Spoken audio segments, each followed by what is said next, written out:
on a une gestion qui est lancinante, et puisqu'elle est lancinante, elle devient harassante.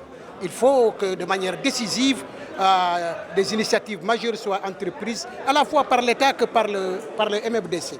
S'il est vrai que tous les deux acteurs, les deux protagonistes sont disposés à aller à la paix par les négociations, il faut franchir des étapes en faisant bouger les lignes.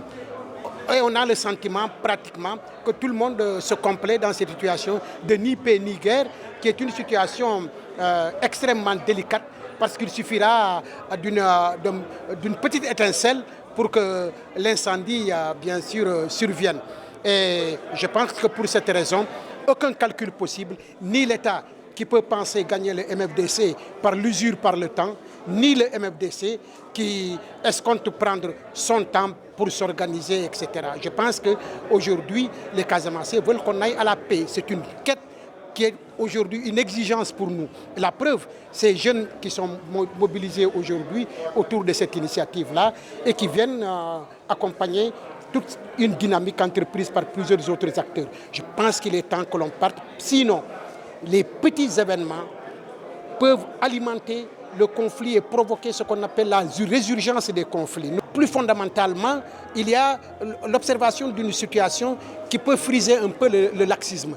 On a tendance effectivement à penser que puisque les armes ne tonnent plus, bien entendu, tout est calme, etc. Et on peut aller vaquer le plus naturellement à ses besoins.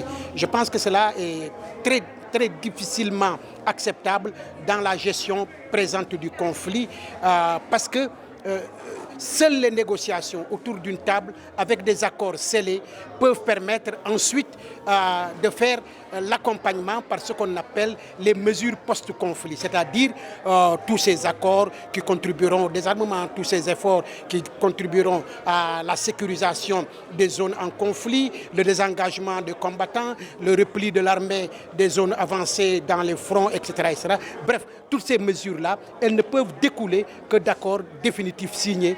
Mais à penser qu'aujourd'hui, tout est rose et que l'on peut vaquer le plus naturellement à ses besoins, c'est ne pas prendre en compte le fait que le conflit est encore là et il faut y faire face.